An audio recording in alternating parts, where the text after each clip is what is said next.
ಸರ್ವೇ ಭವಂತು ಸುಖಿನಃ. ಇಂದು ಶ್ರೀ ವಿಶ್ವಾವಸು ನಾಮ ಸಂವತ್ಸರೆ ಉತ್ತರಾಯಣೆ ವಸಂತ ಋತು ಚೈತ್ರ ಮಾಸೆ ಕೃಷ್ಣ ಪಕ್ಷೆ. ಇಂದು ಏಪ್ರಿಲ್ 14ನೇ ತಾರೀಕು ಮತ್ತು ಇಂದು ಸ್ವಾತಿ ನಕ್ಷತ್ರ. ಇಂದಿನ ಭವಿಷ್ಯವನ್ನು ಎಲ್ಲ ರಾಶಿಗಳಿಗೂ ನೋಡೋಣ. ಇಂದು ಸೌರಮಾನ ಯುಗಾದಿ ವಿಷು. ಇಂದು ಅನೇಕರು ಆಚರಿಸ್ತಾರೆ.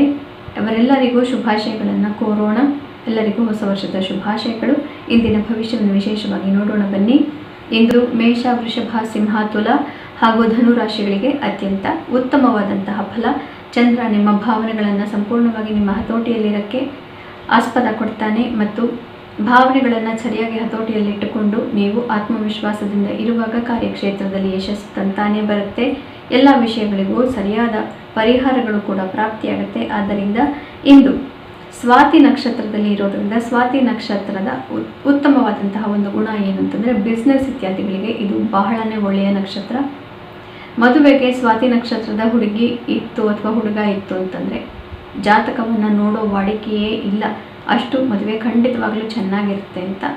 ಆದ್ದರಿಂದ ಹುಡುಗಿಯರಲ್ಲಿ ಮುಖ್ಯವಾಗಿ ಸ್ವಾತಿ ನಕ್ಷತ್ರದ ಹುಡುಗಿಯರು ಸಿಕ್ಕರೆ ಜಾತಕ ನೋಡೋ ಪ್ರಮೇಯವೇ ಇಲ್ಲ. ಅಂತಹ ಮದುವೆಗಳು ಸುಭದ್ರವಾಗಿ ಇರುತ್ತೆ ಅನ್ನೋದು.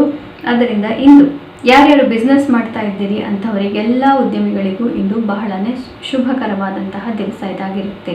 ಇಂದು ಮಿಥುನ, ಕನ್ಯಾ, ಕುಂಭ ಹಾಗೂ ಮೀನ ರಾಶಿಗಳಿಗೆ ನಾವು ಮಧ್ಯಮ ಫಲವನ್ನು ಹೇಳ್ತಾ ಇದ್ದೇವೆ. ಇದರ ಅರ್ಥ ಸಂಸಾರದ ಬಾಧೆಗಳಿಂದ ಇವತ್ತು ನಿಮ್ಮ ಮನಸ್ಸಿನಲ್ಲಿ ವ್ಯಗ್ರತೆ ಇರುತ್ತೆ. ಇದರಿಂದ ಕಾರ್ಯಕ್ಷೇತ್ರದಲ್ಲಿ ಮುಖ್ಯ ನಿರ್ಧಾರಗಳನ್ನು ಮಾಡೋದಕ್ಕೆ ನಿಮ್ಮ ಮನಸ್ಥಿತಿ ಸರಿಯಾಗಿ ಇರೋದಿಲ್ಲ. ಸಂಸಾರದ ಜವಾಬ್ದಾರಿಗಳನ್ನು ಮೊದಲು ನಿಭಾಯಿಸಬೇಕಾಗತ್ತೆ. ಆದ್ದರಿಂದ ನೀವು ಕಾರ್ಯಕ್ಷೇತ್ರದಲ್ಲೂ ಕೂಡ ಮನೆಯ ಒಂದು ವಾತಾವರಣವನ್ನು ತಗೊಂಡು ಹೋಗಿ ನಿಮ್ಮ ಮೇಲೆ ಹೇರ್ಕೊಳ್ಳುವಂತಹ ಪರಿಸ್ಥಿತಿ ಇಂದು ಇರುತ್ತೆ. ಕೆಲಸಕ್ಕೆ ಲೇಟ್ ಆಗಬಹುದು ಅಥವಾ ಬಾಸ್ ಹತ್ರ ಮನೇಲಿ ಹಿಂಗಾಗೋಗಿತ್ತು, ಅದಕ್ಕೋಸ್ಕರ ನಾನು ತಡವಾಗಿ ಬಂದೆ, ಅದಕ್ಕೋಸ್ಕರ ನಾನು ಕೆಲಸನೇ ಮಾಡೋಕ್ಕಾಗಿಲ್ಲ, ಈ ರೀತಿ ನೀವು ಹೇಳಬೇಕಾಗಿ ಬರಬಹುದು. ಅಂತಹ ಪ್ರಮೇಯವನ್ನು ಆಗದಿರುವಂತೆ ನೋಡ್ಕೊಳ್ಳೋದು ಒಳ್ಳೆಯದು. ಮತ್ತು ಕರ್ಕ, ವೃಶ್ಚಿಕ ಹಾಗೂ ಮಕರ ರಾಶಿಗಳಿಗೆ ನಾವು ವಿಷಮ ಫಲವನ್ನು ಹೇಳಬೇಕು. ಇಂದು ನಿಮ್ಮ ಮನಸ್ಸಿಗೆ ಅಷ್ಟೊಂದು ನೆಮ್ಮದಿ ಇರೋದಿಲ್ಲ, ವ್ಯಾಕುಲತೆ ಇರುತ್ತೆ. ವ್ಯಾಕುಲತೆ ಇದ್ದಾಗ ಮುಖ್ಯವಾದಂತಹ ಸಂಬಂಧಗಳಲ್ಲಿ, ನಿಮ್ಮ ಹೃದಯಕ್ಕೆ ಅತಿ ಹತ್ತಿರವಾದಂತಹ ಸಂಬಂಧಗಳಲ್ಲಿ ಇಂದು ಸ್ವಲ್ಪ ಖಿನ್ನತೆ, ಒಡಕುಗಳು ಇರಬಹುದು.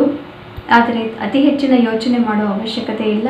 ನಿಮ್ಮ ದಶಾಭುಕ್ತಿ ಎಲ್ಲ ಚೆನ್ನಾಗಿದ್ದರೆ, ನಿಮ್ಮ ಜಾತಕದಲ್ಲಿ ಸರಿಯಾದ ಟೈಮ್ ನಡೀತಾ ಇದ್ದರೆ ಇದರಿಂದ ನಿಮಗೆ ಹೆಚ್ಚೇನು ತೊಂದರೆ ಆಗೋದಿಲ್ಲ. ನಿಮ್ಮ ಜಾತಕ ಪರಿಶೀಲನೆ ಮಾಡಿಸಿಕೊಳ್ಳಿ.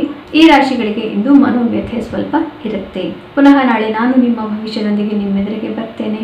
ಅಲ್ಲಿವರೆಗೂ ಗ್ರಹಶಾಂತಿ ಸ್ತೋತ್ರ, ಗೀತಾ ಶ್ಲೋಕಗಳನ್ನು ಮನನ ಮಾಡೋದನ್ನು ಮರಿಬೇಡಿ. ಎಲ್ಲ ಜನ್ಮಾಂತರದ ಪಾಪಗಳು ಕೂಡ ಇದರಿಂದ ಪರಿಹಾರವಾಗುತ್ತೆ. ಶುಭಮಸ್ತು. ಶ್ರೀಕೃಷ್ಣ ವಿಜಯತೆ.